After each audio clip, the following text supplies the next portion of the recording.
Hello, Mark. Jeff, how are you, man? I am doing fine. How are you doing, Mark? It's good. It's been too long. It's been too long. I'm so glad to see you and talk to you again.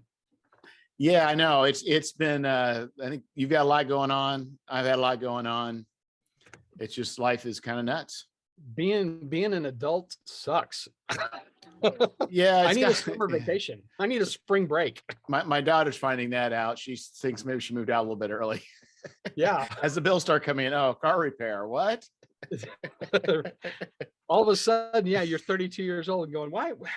When did this happen? Who authorized this? Yeah. I didn't sign off on this. Yeah. Try being 52. It doesn't get any better. It never gets better.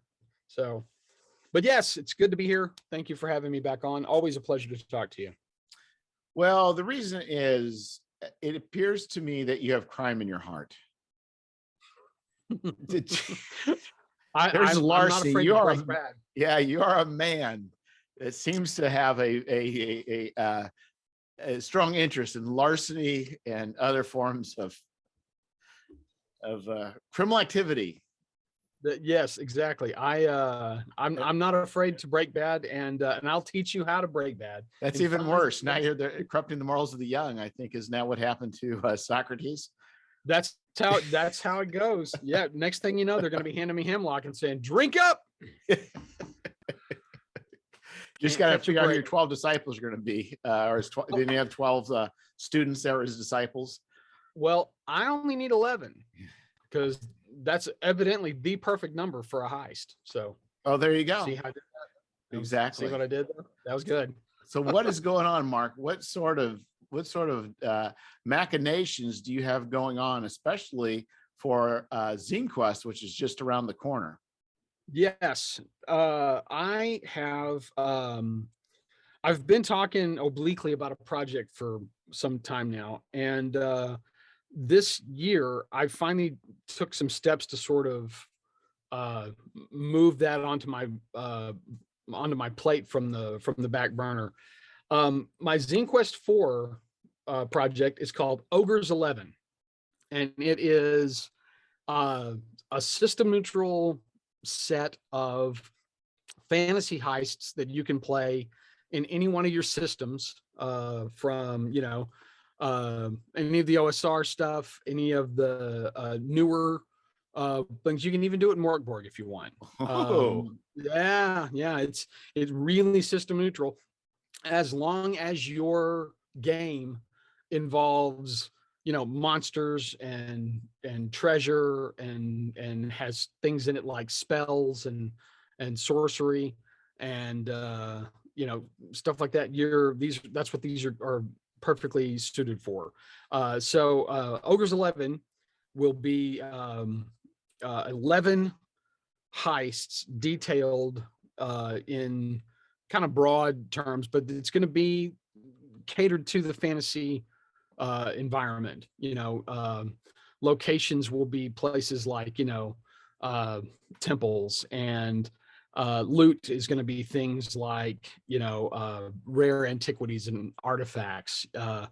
If you are familiar with Conan's Tower of the Elephant, or the Rogues in the House, or the God in the Bowl, or any of the Fafhrd and Grey Mouser stories where there's one step ahead of the Thieves Guild, that's what these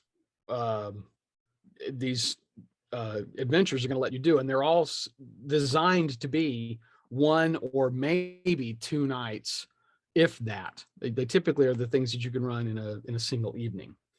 So that's going to be dropping. I'll be running a campaign from the beginning of August 5th. I'll be at ArmadilloCon that weekend, so I'm going to kick it off on the weekend, and it'll run from there until the 25th. So not quite 4 weeks, but really close. And then all of that is going to be based on a product that just was published last week. The PDF is available now, and the book itself, the print-on-demand book, will be available as soon as Drive-Thru RPG, goes through the machinery and allows it to happen. And that's called Tools of the Trade. And it is a system neutral heist generator. It is a way for game masters to build a fantasy heist with a few die rolls in just a few minutes, using some fill in the blank tables and a little creative interpretation. It's 134 pages of rules and tables and explanations with a lot of examples. And it is the sort of the beating heart of a system that I've been working on. I've been trying to do a game like this for over 20 years now. This has been in development in one form or another. So I'm really excited that this is coming out in, first of all, this format. And this will also be available as an add-on if you want to go Ogre's 11. You won't need it for Ogre's 11. If you want to back Ogre's 11 and just enjoy the heists, they're all going to be in there. You can read them. They will require no outside information other than you, the game master, to stat the guards and figure out how much, this rare object that they're stealing is actually worth. That's on you. But if you want to see how the sausage was made, Tools of the Trade will be available as an add-on, as both a physical book and as a PDF. And it will be everything that you need to make your own heists. And also there's a lot of advice in the book on how to string these adventures together to create a kind of an escalating campaign. And even there's some systems inside that show you how to create NPCs that are contacts for your character. So you can build a Lando Calrissian kind of a guy that's going to be maybe help your players out, maybe not. Sometimes they'll be friends, sometimes they'll be rivals, sometimes they'll be enemies. And also a criminal enterprise generator, which I'm really excited about because that lets you make bad organizations to go up against, similar to the things that the guys in the Mission Impossible movies and TV show went after, or more recently, Leverage. Leverage only stole from bad guys. So this gives you bad guys to steal from. So it's all part of a system, and I'm really excited about how this all kind of flows together, because it will eventually culminate in a 5th edition campaign book called Polite Society, and it'll be that heist generating system plus all of the extra 5th edition stuff that you would need to run it in a campaign. So backgrounds, archetypes, spells, feats, all the stuff that goes into 5th edition of the world's most popular fantasy role-playing game. Because we can't say Dungeons and Dragons, we get in trouble. We don't want to do that. We don't want to go. We don't want to do that. We don't go to Ampersand Prison. We do not want to go. Ampersand Prison. That's good. And all of this comes about. This first got started. The first time I published this was in the Conan the Thief book from Odysseus, the Conan 2D20 game that came out a few years ago. I did an early version of this to kind of test the waters and see, is this something that feels like it could work? And I got a lot of really good feedback on that. In fact, actually, when people, I haven't seen a review yet that didn't mention the stuff on how to run a heist and how that's the best part of the book. So if you like that stuff, here's this great. To be honest, I did back the Kickstarter. I just got so inundated with PDFs for a system that I drew quickly disenchanted with. But I need to go, now you say that, we need to actually go out and seek out the PDF for Conan the Thief. Yeah, go look. Yeah, check it out. It's there's some, I mean, you'll be able to see pretty quickly the bare bones of what this ultimately became. And this version, Tools of the Trade, comes with a lot of play tests in it and a lot of refinements. It's really robust and very I talked to a lot of people who were heist nuts like me and got some great feedback and some really cool things. polite society will go into things in a little bit more detail, but if you just want to get started, this is your jam. And this is the thing I want to mention. This is how to really run a heist. Okay. There's a lot of things out there that are labeled as heists. Some of them have the word dragon in front of the word heist. There's a lot of things out there that market themselves as a heist. And just because you have stuff that needs to be stolen in a room with guards in front of it, unfortunately, that doesn't make it a heist. You call it a heist, there's certain things that have to be in play, because when you say heist or when you say caper, we're talking about stuff in movies. We're talking about Ocean's 11. We're talking about Logan Lucky. We're talking about Lock, Stock, and Two Smoking Barrels. We're talking about the Mission Impossible movies. And those, when you hear that, in your head, that's what springs up. If that's not the adventure that happens, then that wasn't a heist. And a lot of times what happens is they give people the setup. Here's the stuff that's in the thing, but they don't really give the GMs and DMs any direction on how to get the players to the heist. And then what happens is they kick them in the door and they kill all the guards. And that's most fantasy adventures. That's not a heist. If you didn't have to hang from the roof or bypass a security check or, take out the lions in the garden with powder from the Yellow Lotus, or if you didn't have to bypass security, if you didn't have to get in and get out without being seen, if there wasn't a time limit, because the next day they're going to take the treasures into the vault again and we won't see them for another 14 years until the lunar cycle completes itself, or whatever the situation is. There's a lot of ways that you can make really cool D&D adventures with heists, but you have to use the rules of what constitutes a heist, or if stuff's just going to go very wrong. In my mind, that's a caper. When the doors keep closing and when everybody keeps being recognized, and it's more funny because they're just like, what could go wrong now? That to me, the caper is the funny version of the heist. But so all capers are heists, but not all heists are capers. Thank you, Mr. Venn. Yes.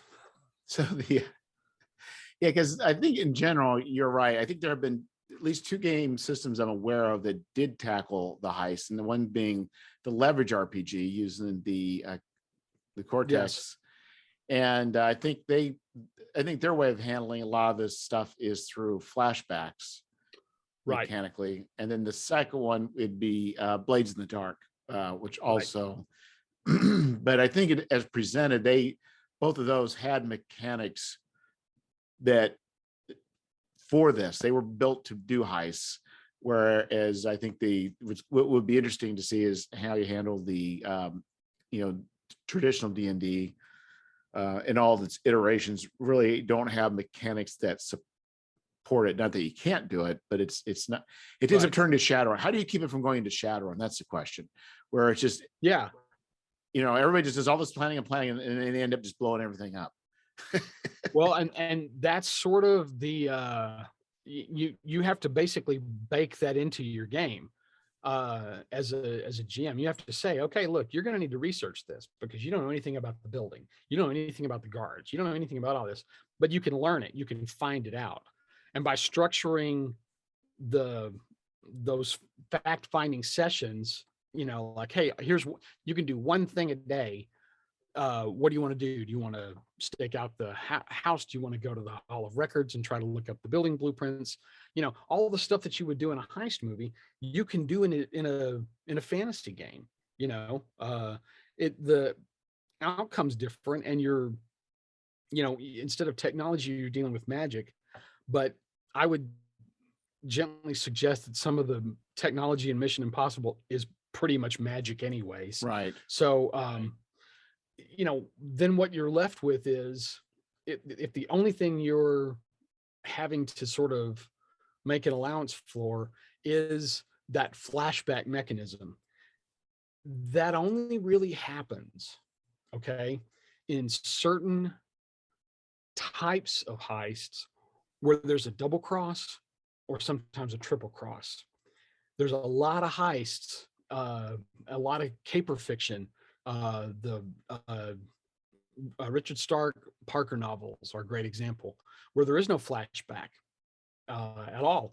And so you don't have to have it unless you're going to show how somebody got screwed. Well, I think and they did sort of do that, I think, in Ocean's 11 and certain other ones where obviously you work how Yes. they do it. But I think as far as a mechanic in a game goes, that becomes convenient. Like you get to do a thing, then you say you succeed, but you explain how you did it. And a lot of times that could be like, right. I gave somebody some rope, I put it in their in their backpack right before they went out or whatever it may be. The leverage game, I think, does it better than Blades in the Dark. I think Blades in the Dark is a little too loosey-goosey for me. I know it's very popular, and I've tried very hard to make it work for me, but I think the problem with Blades in the Dark is everybody's got to be on exactly the same page about what they're doing, and I'm not sure that the resolution is very satisfying from a game playing perspective. So, I mean, well, I think with them, what works is that the mechanism is you come up with a general plan, and then you roll to see how far in that plan you actually go before something happens. Right. So if you fail, things spoil begin. But then when we roll high, you actually get to a point of action further on in their plan. You don't have to go through an elaborate. You can just say, "This is our plan. We're gonna drug the dogs. We're going to sneak past the guards. We're going to put on some dresses and act like women and make it." And then you roll to kind of understand, like, well, where in that point does it go wrong, and or does the action start? And then like, at what positioning are you at when that happens? So you could be pretty far along and be in a bad position, or you could be, pretty far along and be in a great position, or, or other variations. Yeah. And again, I think that for that, if that's the style, it's kind of, if you like Savage Worlds and if you like those kind of more narrative type of storytelling games where the mechanics inform the narrative and vice versa, then it's beautiful. I thought Leverage handled the flashback mechanic best. Polite Society, the 5th edition version of this, will have a character that has the ability to do that, and it's going to be handled a little differently because I don't want to do the same thing as the flashback, but that's effectively what it is. And so I think that mechanic needs to be in a good heist game, but I don't think you need to employ it until you're into sort of advanced level stuff where you're given an opportunity that seems too good to be true, and you try it against your better efforts, but you find out that it was actually a trap because the Baron got tired of you stealing all of his stuff, and he set this up to surprise you, and it looks like you're going away for good this time, fellas. But oh no, somebody's got the contingency plan ready, and all of a sudden, all of the swords fall apart because you bribed somebody, hours before to put acid on the pommel so that the handles would disintegrate or whatever. Yeah. The thing is, that's a terrible example, but you know what I'm saying. You only really need that mechanic, once in a blue moon. So I'm going to trust anybody that's going to buy this book to see that and kind of work that out for themselves in a game that they are playing, or wait patiently for the 5th edition deal where I will let you have all of that, So for the 5th edition, not to jump too far ahead into the future, but right. So are you going to have like archetypes? Is that the idea, kind of like with Leverage? Yeah, there will be new subclasses for almost all of the existing character classes that are kind of slanted and lean more in a larcenous kind of direction, one way or the other. And more importantly, and this to me is more important than the archetypes, because you don't necessarily need new archetypes, but backgrounds.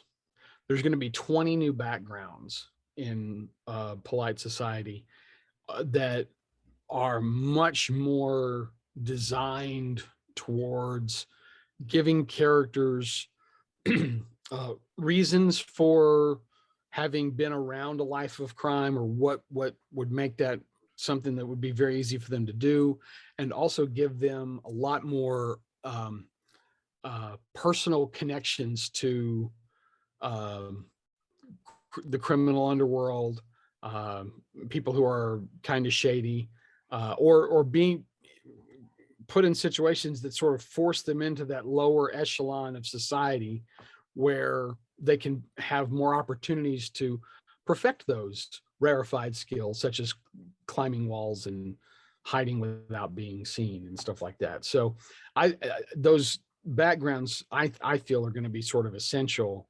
to giving you that thief flavor. You've all got something in your past that you're trying to get away from, that you're trying to atone for, that you're trying to make up for.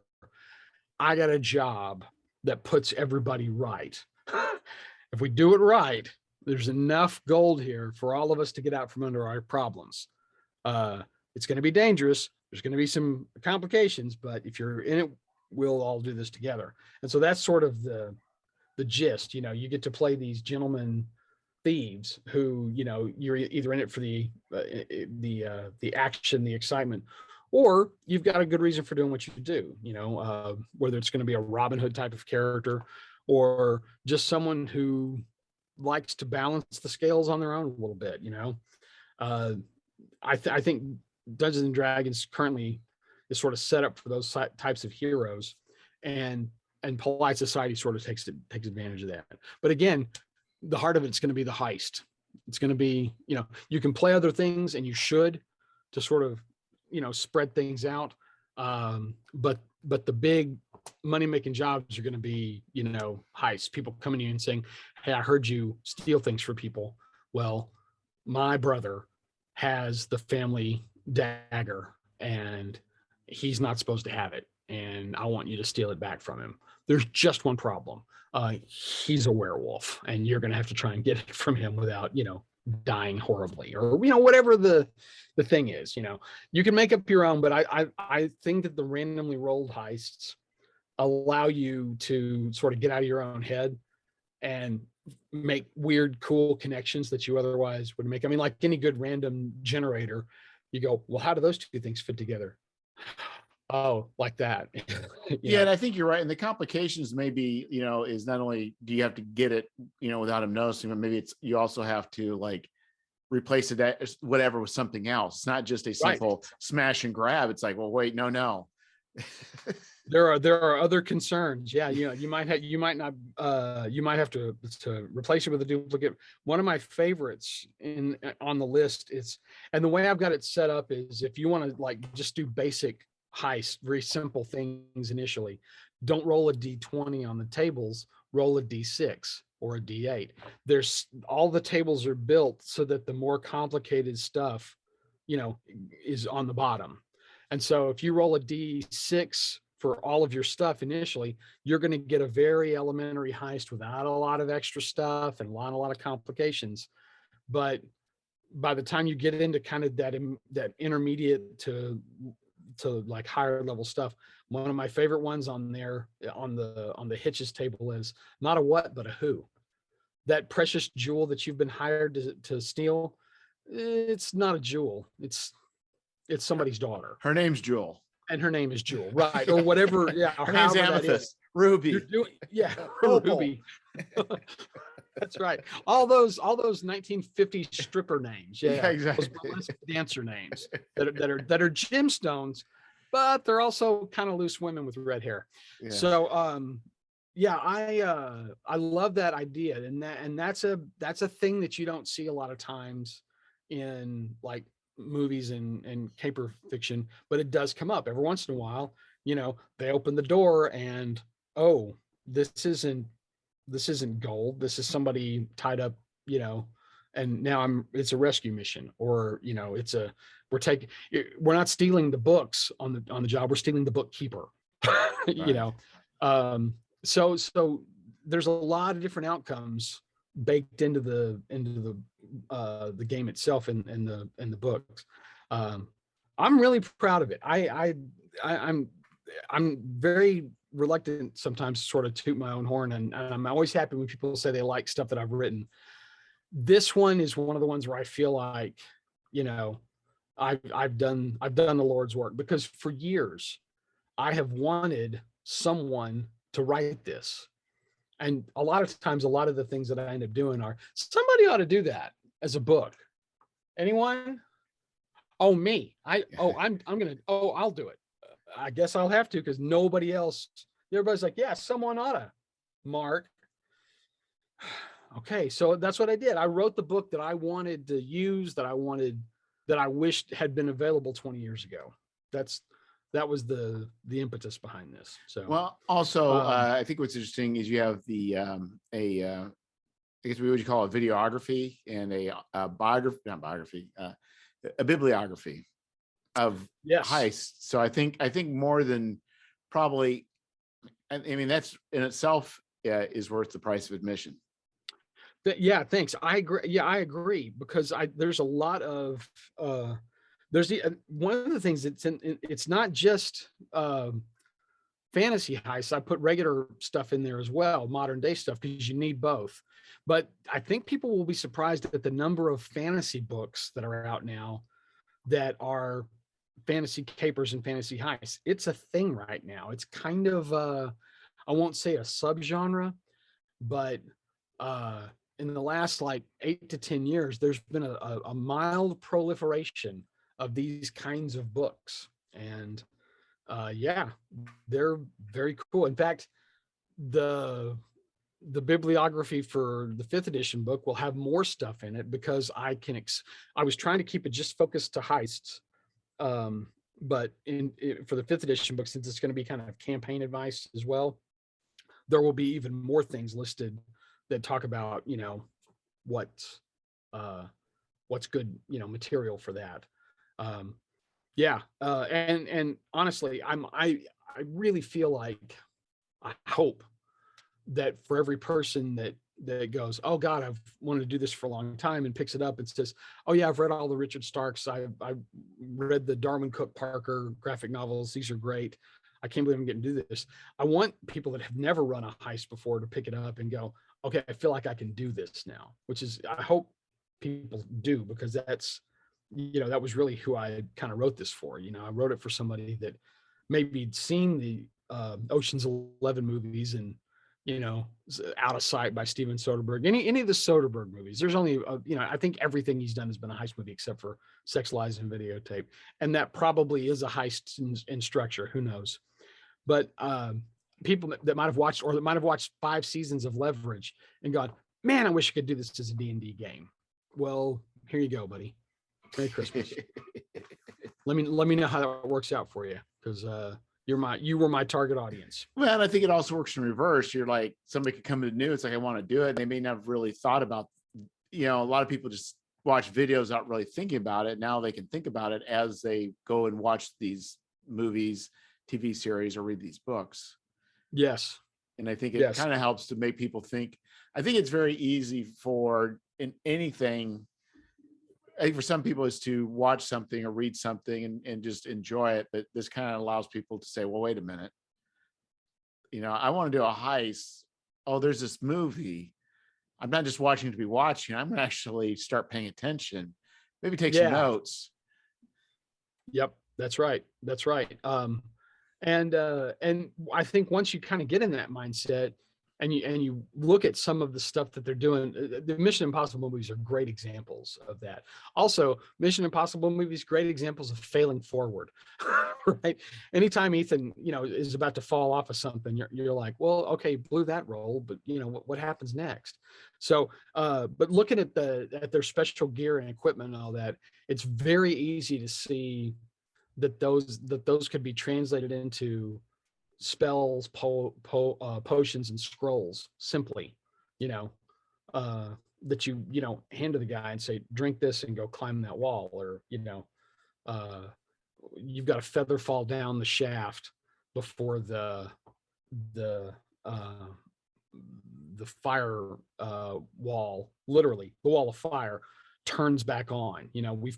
I've temporarily cast dispel magic on the shaft, but it's going to reset. You have 1 minute to get down the shaft. And that's, you know, that's a high tech thing in like 17 different heist stories, but you can absolutely do it with magic and alchemy the exact same way. And that, to me, as much fun as it would be to like talk through how I would get through a heist, that to me was was always the more fun part. I didn't, I wanted to, watching Ocean's 11, I wanted to, you know, I wanted to rappel down the shaft to the vault. I wanted to do the little handoff with the card keys. I wanted to pick Andy Garcia's pocket and get his swipe key, off of him without him noticing it. I mean, like that, as a player, that's the stuff that I want to do. I want to do that stuff, the thiefy stuff. And if you're just kicking open the door and literally just throwing fireballs at guards until they all die, yeah, and you might as well. I mean, that's cool, but it's just not a heist, and it shouldn't be called that. Right. So I guess that really does require everybody to be on the. Obviously, like anytime you're playing anything that's, I think, kind of beyond the norm, it really helps to make sure everybody's got the buy-in. Absolutely, yeah. Whatever it may be. Yeah. Would you guys like to run a heist? And if everybody goes, yeah, cool, great. But then you kind of go like, okay, let's go watch this movie first, and then tell me if you still want to do this. But if everybody goes, well, what's a heist? Then, well, again, we're watching the movie. Yeah, and I think even to watch The Usual Suspects is fine with me. Well, even like horror, it's like, you say we want to do that, but you just say, you know what, there's no joking around while we're playing this. There's no Monty Python jokes. If we're trying to create an atmosphere of tension, same thing with the heist. There's probably things like, these are things we're not going to do. There's nobody going to be, this is about, and if you do these things, you fail or whatever it may be. Just be aware, yes, you can do it, but you'll fail. And that's another system that's going to be in polite society is there will be points for renown. I love the old AD&D system of like morale and loyalty for hirelings and stuff like that. And for how good a thief you are, as an optional system, is dictated by, did you kill anybody? Did you blow the building up? If you got in smoothly, got out, didn't hurt anybody, that is worth more, especially in the retelling, where your fame would grow, than if you literally kick open the door and just fireball everybody. That's not clever. It's not even challenging. So there should be that element sort of included in that. You're trying to be, you're trying to outwit these, forces that are aligned against you. And so I feel like the system works. I'm happy with how the book looks. I can't wait for the physical object to show up. I'm excited to feel it, as a trade paperback. It's pretty big for just being a bunch of random tables, but I wanted the examples in there so that I could talk to people about what that might entail, because I think there's a tendency these days towards a kind of a brevity when people are writing rules that is wonderful if you know what you're doing. And if you don't know what you're doing, can come off as very clipped and also arcane and hermetic. It's kind of hard to follow. Like, what am I supposed to do with this? And so I don't think I've written anything super long in there, but I give you examples for literally every location. I give you examples for every kind of treasure. It could mean this, it could mean this, or it could just be this. I explain everything that I'm giving you on the table so that you can, kind of think through it for your own. You can change it up if you want, or you can go in a different direction. But I think it's important to have those examples at hand. And I will eventually, one of the things that I intend to do with the bigger Kickstarter, not this one coming up for ZineQuest, I've found a way to get all of the charts, all of the heist generation charts on one sheet of paper. So once you know the system well and kind of know the categories, you can literally take that one sheet of paper, sit it down, roll it up, write everything down on your scratch sheet, and you don't have to keep flipping through the book. It's just all the charts are right there. Oh, nice. So it speeds. Yeah, it'll be something that will probably be included on the sheets that would go into like a GM screen or something like that. It'll at least be a PDF sheet that you can print out on a sheet of paper or a piece of cardstock and just have that. I use that whenever I do play testing for stuff. So I was going to. No, that sounds like a good plan. Sounds like, so you're planning on Ogre's 11 for Kickstarter for ZineQuest for August. Yes, it kicked ZineQuest 4 will be Ogre's 11, and the artwork is going to be done by Billy Blue. I'm very excited to be working with Billy on this. I'm a big fan of his art, and he's going to be doing the cover and original pieces of art for each one of the heists, and then that will be fulfilled by January 23. And then I will have another zine ready for ZineQuest 5 whenever that hits in February. And that will also be, that'll be a sandbox campaign for, right now, I think it's going to be a sandbox campaign for the World of Thieves idea. A little place where you can go and be larcenous and cause trouble and get. So crime is near and dear to your heart. Absolutely. I'm going to be doing this for this will be the things that I do for a while. Yeah. In October, I intend to launch the Kickstarter for Polite Society. So we'll see if I can still do that or not. But the plans are in October, Polite Society gets the KS launch, and that's going to be all your 5th edition stuff. I've got a lot of stuff on my Patreon already. A lot of the backgrounds that are new are on Patreon. If you want to go look at my Patreon page and check those out. So I just got to get this off my plate, Jeff. I got too much.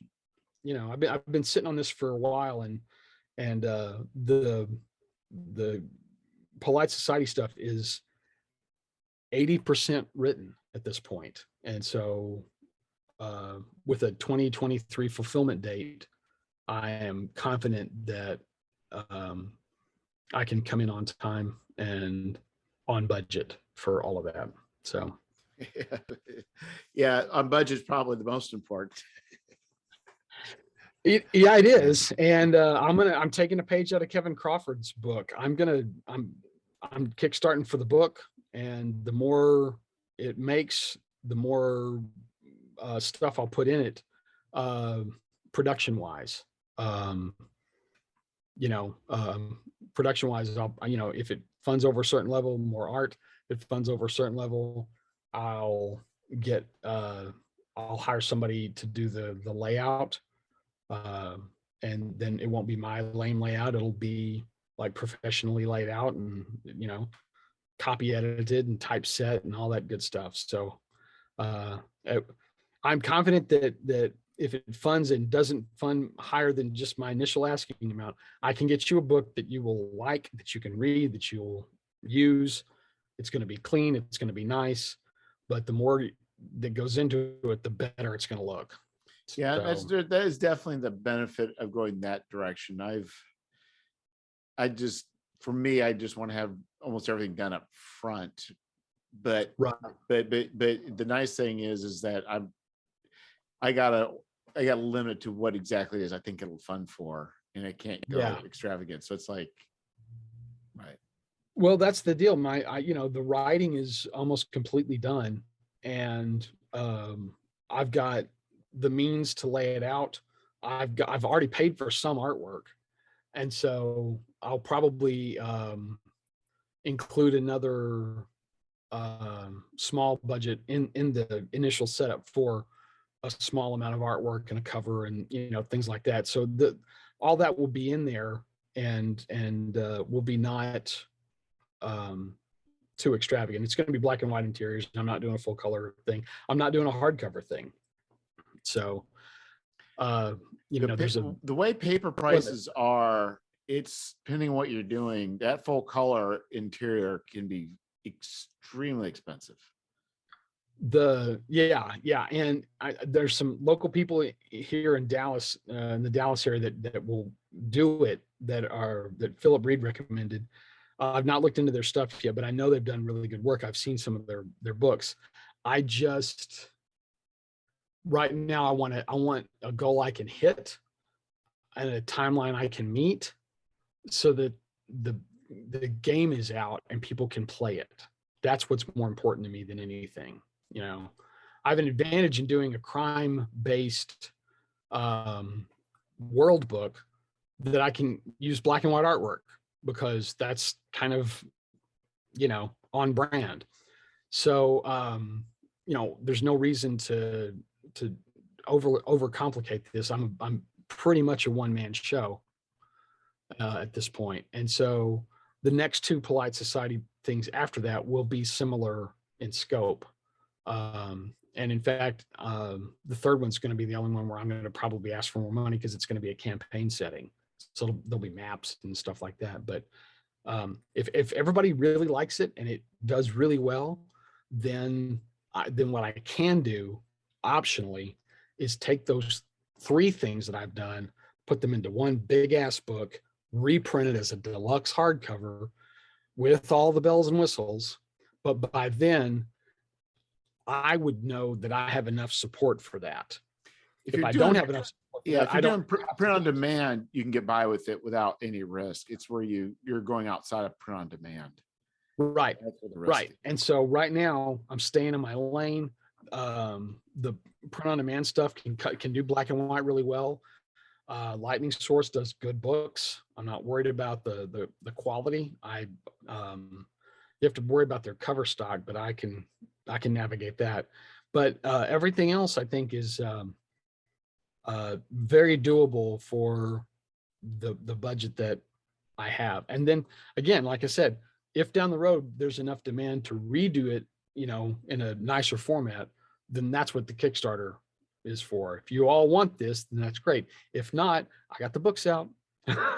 And they're available in perpetuity for anybody that wants them. And that's to me is what's more important. I want people looking at this stuff and playing it. I don't think it's going to, I have no illusions about this being Kryn 2 or Greyhawk Mark 3 or anything like that. I know this is kind of like a rarefied sort of a campaign, but I also know there's a lot of old school people like me who loved Lankmar City of Thieves, when AD&D put that out low these many years ago, and we never really got anything like that since. And so this is my answer for that. This is the new version of what these types of things could be for my people, such as they are. And I know you're out there. I know you all are, but you don't have a banner to rally around. You don't have a standard. Let me be your banner, your standard bearer. I will carry your banner for you. All right. Pledge your fealty to me, and I will reward you with gold and love. Probably not in that order. Yes. Probably the other way around. I mean, come on. I'm doing a Kickstarter. I'm not made of coin. Well, the thing is, it's definitely, I think, we first do something. There's some things I did initially, and it's like I had a feeling that I thought there were people out there, but once you realize there are, and I think Kickstarter is a good means of being able to connect to those people that are out there that haven't found you yet. It makes it, and I think also having some other projects under your belt that already it helps to make these things happen.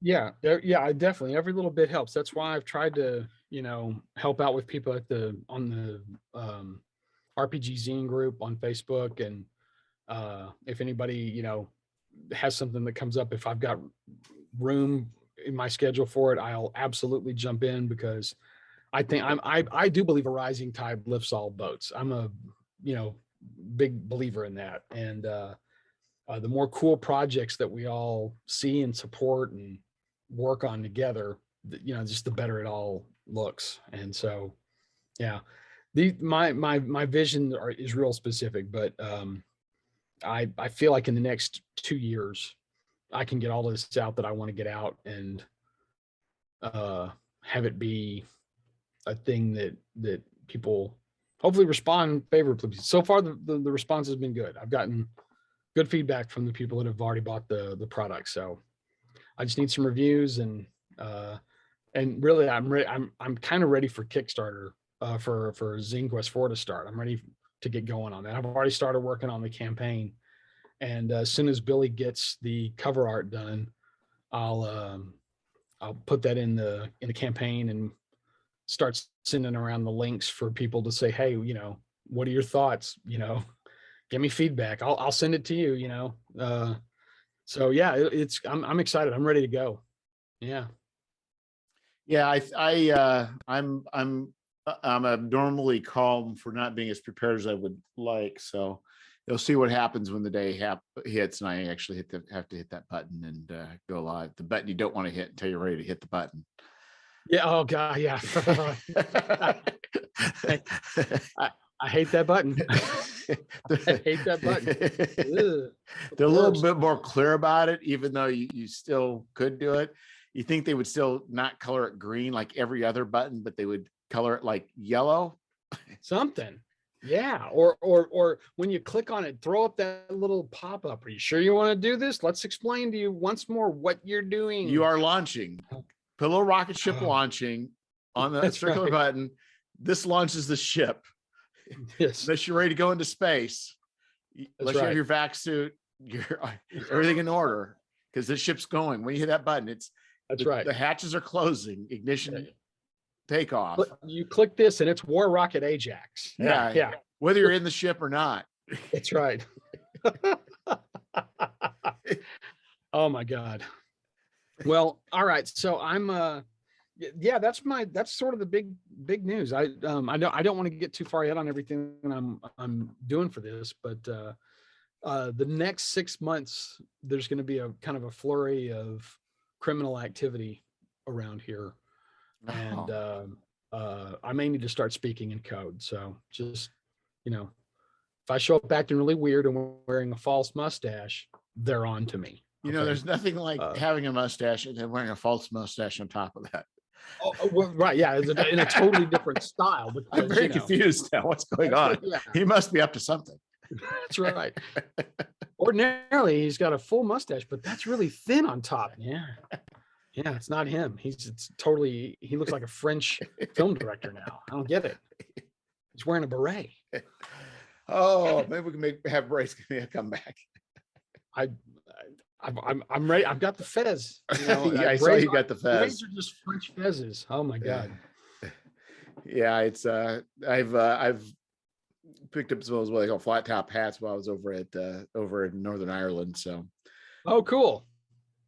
Well, the thing that sold me, because I had plenty of time, and there was a guy who was a hat salesman who was in St. George's Market, and the guy was he was a character. He loved to talk. And so when he wasn't busy and I'd come by, he would talk politics. He'd talk about stuff going on in Ireland. He would talk about shenanigans, whatever it would be. But I saw him, but he liked to sell stuff, and he really was. So he had a feather in his cap. And then a woman was kind of asking about feathers, and he pulled that one out and then started explaining the feather and how it's put together and the, da, da, da, da, da, da, da. And I was like, oh, that's pretty cool. And so he sold her the feather out of his hat. Wow. Yes. Wow. And I looked, it's like the hats I bought have holders for feathers, and you can go online, and the people that I think do like flies for fly fishing, they also do feathers. Yeah. They do fly tying. Yeah. Wow. That's crazy. That is insane. Oh my God. All right. So just to bring all this home, there is a book you want to look up called The Feather Thief. And it's about a heist that takes place involving the world of professional fly tying. All right. I've said too much. There you go. But this was a true crime book about a thing that really happened. It was one of the coolest true crime books I ever read, and it didn't make the list of recommended heist books for tools of the trade, but it will make it for 5th edition Polite Society, because it's going to be about how anything can have value. And what one person may not think of as being useful at all might end up being someone else's absolute treasure. And so there's it's pretty interesting. It's pretty interesting, but a fascinating book that reads quickly. Okay. The Feather Thief. The Feather Thief. I'm gonna get you the name of the author, because there's probably more than one Feather Thief. Whoa. Kirk Wallace Johnson, The Feather Thief, Beauty, Obsession, and the Natural Heist History of the Century. You heard me, of the century. Kirk Wallace Johnson. Highly, highly, highly recommended.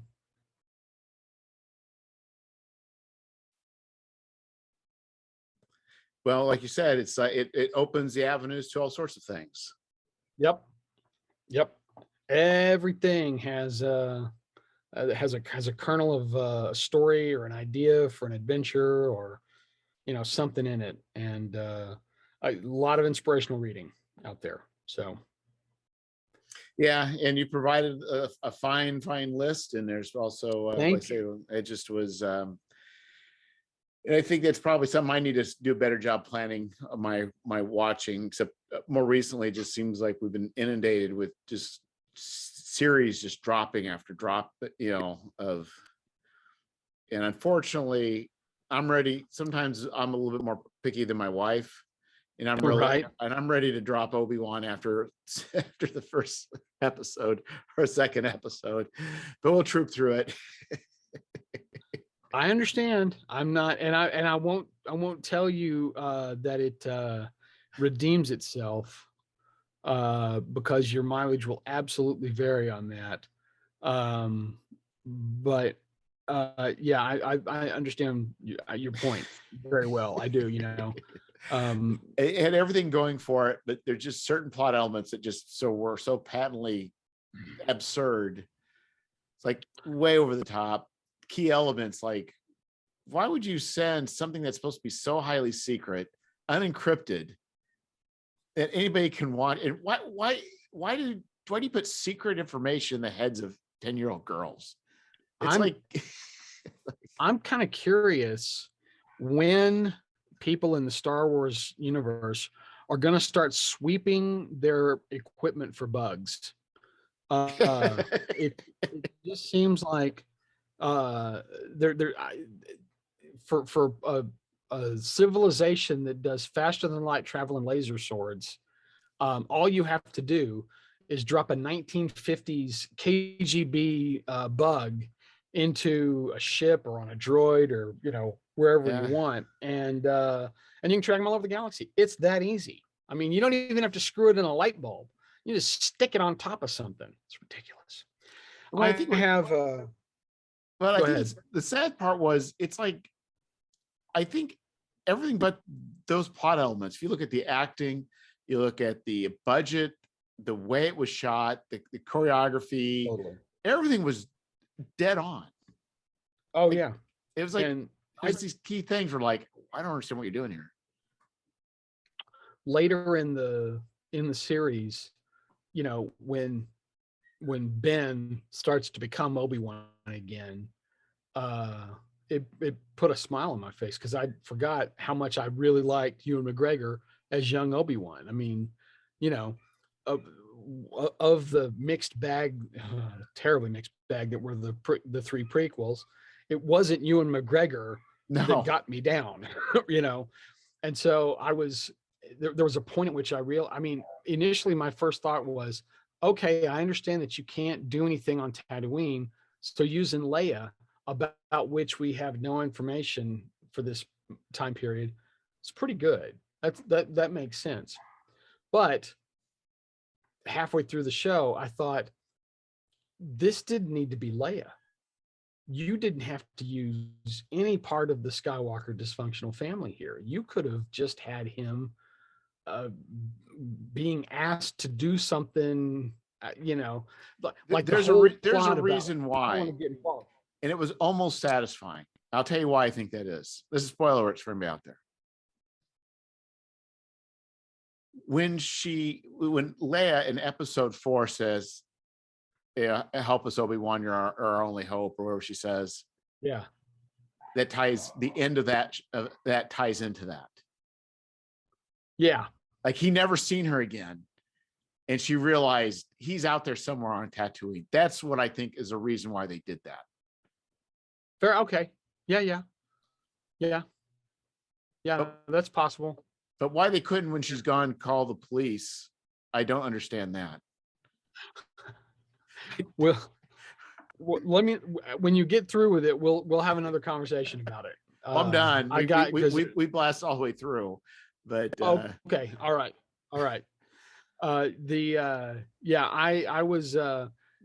love, one of the best things about Dave Filoni, who wasn't involved in this, but Filoni has done the hero's task of taking some of the most problematic storytelling in the 9 movies and imbuing it with significance in the form of like all of his little Clone Wars stories. And then also The Mandalorian and the other stuff that's come on after that.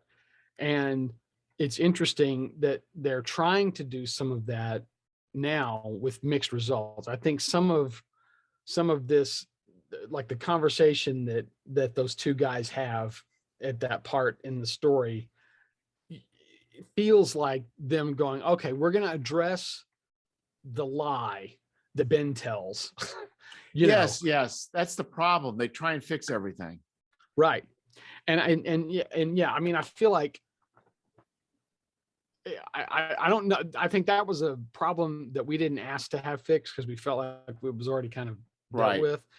So, you know, they're talking about another Obi-Wan series. And as long as he's as far away from anybody connected to Anakin Skywalker's family tree, I'll gladly watch it.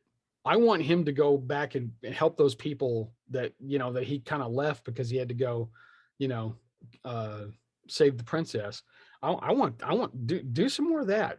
Let Obi-Wan go do Obi-Wan stuff somewhere else. I watch that cheerfully, happily, glad to do it. But, you know, yeah, it's just it's tough because you know, nostalgia is a very powerful weapon. And sometimes I feel like it's weaponized against me, you know, for some of these things. Yeah. Well, you know, they just pay how many billions of dollars they pay for Star Wars. It was $2 billion. Yeah. So they got to get their money. I mean, that was an investment. That wasn't a totally. Yeah. And I know they were expecting to make 5 on it. And I feel like they're really close to it. I'd be surprised if they hadn't hit that yet, but you know, the mouse has accountants. So well, but even if you look at the movies, it's like, even if a movie quote unquote makes $1 billion, it's generally 50% or less that they they cook the books. Those books. I know what because half of it's marketing. No, they usually do. If it's a $200 billion movie, they pay 200 or million. I mean, they pay 200 million in marketing, and the theaters get a portion of that too, of what's left over. Theaters get the least amount of it. The ticket sales are what we split with the motion picture company, but that split is, well, in the case of was it episode 7? Might have been episode 8. I forget which one. It was episode 7 or Rogue One. The percentage, ordinarily, like for like kind of a summer movie deal is a 60-40 split. Like they take 60, we take 40. This whole year it's been 65 or worse. And that's because they're trying to get their money back from, I don't know, the streaming services not working out like they wanted or what, I don't know what. But, you know, we've paid as much as 72% of the ticket cost to Disney before for Marvel movies. Over 70%. Yeah. And so there's, you know, when people go, I can't believe the popcorn's so expensive. It's because that's the only place that theaters have to make money. It's not ticket sales. It's not ticket sales. The motion picture company gets the lion's share of the ticket sales. And the only way that they don't is if you wait 4 or more weeks to where the percentage drops down to something like 55% them, 45% us. And then it's almost a 50-50 split. But at that point, who are these people who've waited 6 weeks to watch a Star Wars movie? I mean, so you know? I went to Belfast. I think the Doctor Strange movie dropped the week after or so. Yeah. I thought, you know, when I get home, I'm gonna go to the theater and watch Doctor Strange. And so then, you know, 7 weeks later, 8 weeks later, I'm like, you know what? I'm gonna take a week off after I get back from Belfast. I'm gonna go watch Doctor Strange. I type it up, and it's like, I couldn't understand why it really wasn't showing up in the theaters. I go, I guess because it's 2 months, they're no longer around. They with the streaming services, they have really shortened that window. It used to be 90 days, and there was a set schedule between first run theaters, which is, you know, opening weekend, sub run theaters, which means they get it 2 to 4 weeks after it opens, but they're still considered a new movie. And then that third tier is the dollar houses, the discount houses, where it's $2 a show and they just run it until it melts or whatever. That window is 90 days. And 90 days is the time that it would go from the theater to DVD. Well, that window has been shortened to 60, and now it's like closer to 45 with the streaming services. And they'll put it out on the streaming services.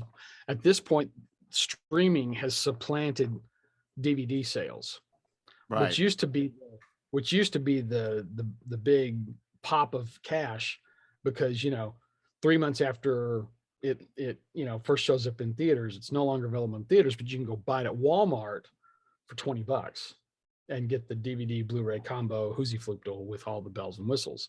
Well, you know, all of that is now being rewritten and is higgledy-piggledy. So yeah, it's these are the definition of living in interesting times, or maybe not interesting. They're definitely strange. And I don't think from a cultural perspective, everybody knows, unless you're in the industry, you're not really aware of all this that's going on. All you know is that it just showed up on your TV that day, you know. But there's a reason why Scarlett Johansson sued, and a reason why Disney backed off and paid her money. It's because they were circumventing that process, which she had signed contracts for in good faith, which were going to net her a lot of money. And by circumventing it, Disney would not have had to pay her that money. So when they started like, well, we don't understand, why doesn't she have enough money? Yeah. No, mouse, she doesn't, because you're taking it out of her. There's a reason why Robert Downey Jr. gets $40 million to play Iron Man up front. It's because you won't pay him $40 million on the back end, because you'll cook the books so that it, oh no, we really didn't, no, you know, don't you see? It was all this marketing, and we had to put, and then it didn't do as well as we wanted in Papua New Guinea. And so I think you're right. I heard somewhere that like almost all movies, technically, they lose money. Like, oh, if they're accounting, they all lose money. the accountants make sure of that. Yeah, and so that's why all those upfront. That's why those big contracts are there, and people go, God, that's just highway robbery. Well, yeah, it is, because if it were up to Disney, uh, you know, they wouldn't pay anything out on the back end. They keep it all for themselves, and they have done that for decades. That's those guys. This is not anything new. It's just there's enough internet out there that people see the edges of it. But yeah, Scarlett Johansson was absolutely correct for doing it, and by her doing that lawsuit, she got Disney to back off of doing that stuff, because now other people know, oh, if they try this again, I can sue them, and Disney doesn't want that, because it's just going to come out as shady practices on their part, which they don't, because they're the family brand. They don't want to get caught with that. I was listening to a podcast talking about history. There's a podcast called The History of Rock and Roll in 500 Songs. Have you heard any of that? No, but I'm suddenly very interested. Oh, it's very, I don't want to say academic. I don't make it sound like it's dry, but it's very academic the way he approaches it.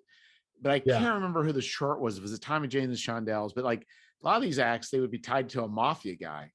And these guys, but they said the mafia guy was really generous to this guy. He didn't pay him what was owed, but he did pay him what he thought he, like the mafia man was taking like a large portion of the money, but he was actually in his mind being generous because he gave him what he thought he deserved, and when he thought that was generous. Like, yeah, I should pay $1 million, but I'm giving you 200,000. So like normally I'd only give somebody 50,000, so I'm a good guy. Right. Like, I paid you 4 times what I paid all the other people I screwed. Yeah. You're ungrateful. Yeah. I like you 4 times more than the other people I work with, those schmucks. Yeah. So the mafia. I love them. At least there's a more upfront there, I guess. It wasn't there was no hiding behind stuff. It was just, No, yeah. I'll tell you exactly how I'm gonna screw you, and then you can do nothing about it. Hey. Oh yeah, that organized crime. Yeah, anytime those guys had a chance to get in there, they did. They had one of those guys. Hesh was one of those figures in The Sopranos. One of these guys of ties to the music business that owned the rights to songs he didn't write and stuff like that. Oh yeah, those were really real people. Yeah. It sucks that we all want to make art so bad that we are willing to compromise so much of ourselves for the opportunity to do it. I hate that's such an uphill climb, and that those goals seem so monetarily formidable. But because it seems like whenever somebody does well, like for instance, it's like, like record companies, after a number of years, they locked down the recording contracts such that it was no longer so advantageous. And I think then that left then touring was a big thing for bands to make money. And I don't know if they started trying to dig into that. And then merchandise, the bands started figuring, hey, you can sell merchandise. So everywhere that they've been going, I think in a lot of ways, the company's been trying to figure out ways of getting a cut of that too. Yeah. And, and then Napster starts up and they go, this is theft. Everybody goes, pot, kettle. Have you met the pot? You having something in common, the two of you. Yeah. It's, I hate that's that it's the corporations that hold so much of this intellectual property. I kick Disney whenever I get a chance, because they're the worst at it. They're the ones that have so much of it. I grudgingly respect the people that are working within that system and making good art, or if not, let's not call it necessarily art, but entertainment that's thoughtful and well crafted. I'm very grateful to those people for being able to do that, because them being in that position means that hacks don't have a chance to get a hold of it. and turn it into, the Apple Dumpling Gang, or, So you're saying the Apple Dumpling Gang doesn't hold up? Yes, I am alleging that in fact that is not the caper film you need to be watching. Okay, so For I remember loving it as a child, though I don't remember anything of it other than but Don Knotts and whoever else. You're not missing a thing. I So mean, I'll just leave it perfect in my memory. I will not. Yep. Okay. Yep.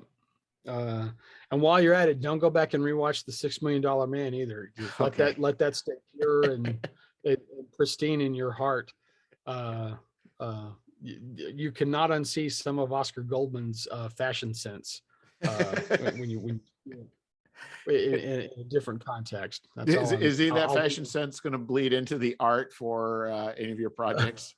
No, I will keep the I'll keep the art fantasy based, and I will hire the best people. In fact, the guy that did the artwork that I had done, Leandro Oliveira, was one of the guys that did the artwork on the Pathfinder comics. And he's really good. He did some amazing stuff for those comics, and I really like what he did for my thing, and so I'm more than likely going to use him for the rest of it as well. So for Ogre's 11, I kind of would like to see an ogre like in like a 70s outfit with his shirt open down to almost the navel with all the chest hair coming out and gold chains. Like looking like a cross between John Travolta from Saturday Night Fever and Huggy Bear from Starsky and Hutch. Yes. Now, I have made the decision that Ogre's 11 is just going to be a clever title, and there won't actually be an ogre running the show, and there won't actually be any kind of acronym for what OGRE. Yeah, like Steve Jackson's game is the game. Yeah, there won't be an original goblin, really evil, nothing like that. It's just going to be. It was just a clever title to get you into the headspace. But maybe. Well, wait a minute. Maybe he could be. Like how? Well, could he just be an optional NPC that could be the one that funds these people? Well, that was the original idea. I was trying to figure out a way to make it be an actual ogre that needed these 11 jobs done. But then I kept wanting to tie them all together and give him a story. Oh. And at that point, I'm writing more of a novel than I wanted to, and so to keep this a zine and also keep it at 48 pages, because, I have a tendency to go long. I decided to rein it in and just keep it with the 11 heists, and then I will provide some ideas for connective tissue if anybody wants to use them, but it's not necessary. You can chain them together if you want, or using my stuff or your own stuff or whatever, but standalone I think works best for this because or you could use them for like a narrative voice in there. Oh, that's not a bad idea. No, because the thing is I'll want to go long because I'll enjoy it. I'm just here to tempt you. What I had settled on before I put the kibosh on the whole thing was that it wasn't actually an ogre. It was just a really big human that his nickname was Ogre because, he's, like 6'4" and, an ex like pit fighter gladiator. So he's battle scarred and, one eye's, kind of closed permanently. And he's got cauliflower ears and he's just kind of this really like, like a Randall Tex Cobb kind of looking guy. Yeah. And he's actually got a title. He's a nobleman that bought his respectability from, getting out of the pits and being sponsored and all that. And so now he's at a point where he's got all this wealth, and he's trying to figure out what to do with it. And people have taken advantage of him. And the heists were going to be, you're going to settle some of these scores for me because I can't get my hands dirty anymore. I'm too respectable. But again, I thought, all the to write 11 heists is going to require a certain amount of real estate in a book. Well, so many pages. You're at 4 pages each. Exactly. So now I'm at 44 pages. And so I have exactly 4 more pages plus an inside front and an inside back cover to kind of do the rest of it. And it just wasn't enough. And so we're just going to keep it with the heists. But see, I like where your head's at, and you were right there and I was with you. Okay. But, it could be a female, and it could be an ogre magi. Okay. Well, so, all right, I'll call my shot right here. If it funds to a certain stretch goal, I don't know where that will be, but if I get enough money to do this, I will do a second, smaller, much more manageable zine that is that backstory, if anybody wants to use it and apply it to the heists.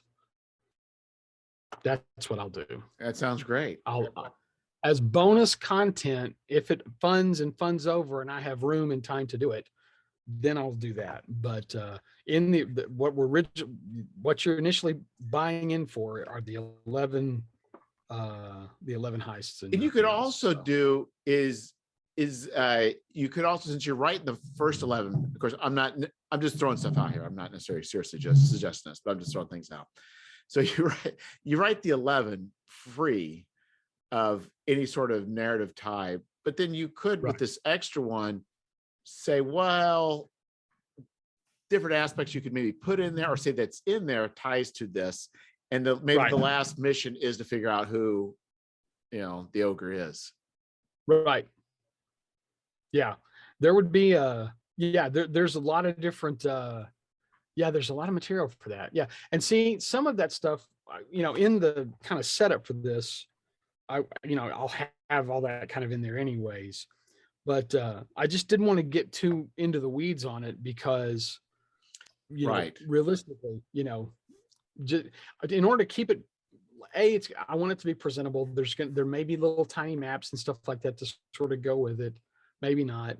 But I just wanted to, I think anything more than 4 pages and I'm in real trouble. So I'm trying to sort of really, think not so much bare bones, but just a minimalistic heist kind of a thing. But, I could do dossiers for, 11 characters. There are going to be 5 characters on the cover, like a 5-man heist team. And they will be the ones that will be used in the artwork as well. So for each one of the heists, there'll be a picture of them doing something from the heist. Ah, cool. I may, if we get into that book, I'll stat up those 5 characters along with the ogre, and we'll do something like that. Yeah. I think what would also be cool is also if you not only stat them up, but also maybe what might be kind of cool is even work them where they could be characters that are working against the players. Oh, sure. Yeah, they could be. Yeah, they don't have to be. They could be on the wrong side of this other character. Yeah, not necessarily to kill, but maybe, this is a thief that just ripped you off. Yeah, rivals. Yeah, for one reason or another. Yeah, they could be the ones that actually stole the stuff initially that they're trying to steal back from other people. Yeah, who knows? Yeah, there's lots of ways to play this. So because they're criminals, you could fall on any sort of side of these people. You could be on their side. You could fall in an opposition. There's a lot of different ways where you could present these characters, and they're just in how they relate to the players. Totally. Characters can vary too. I better stop before we go into scope creep and I say something crazy. I want you to just make 11 scenes, but no, I won't say that because that would be evil. Thank you very much. Thank you very much. Very kind of you. Appreciate that, Jeff. Well, we are, I think, hitting the time-space continuum here, Mark, and I think we'll call it a night for tonight. Brother, it's always a pleasure talking to you. I love it that we wander and then eventually found our way back to the path. It's always Exactly a good thing. I don't know how it happens, but I guess if you wander long enough, all roads lead to Rome. It's magic. Yeah, it's magic. Guys, thank you for listening to all this. I hope you dig what you've heard. When the campaign hits, please come check it out and consider backing it. It'd be a big help, and I think you'll really like what you get. And stuff will be in the show notes, so don't forget to show show notes. And also, I will say this too: if you're watching this on video, there is an audio podcast. I don't know if people out there in video land always know that, but there is an audio podcast of this. So anyway, thanks again, Mark, and until next time. Take care.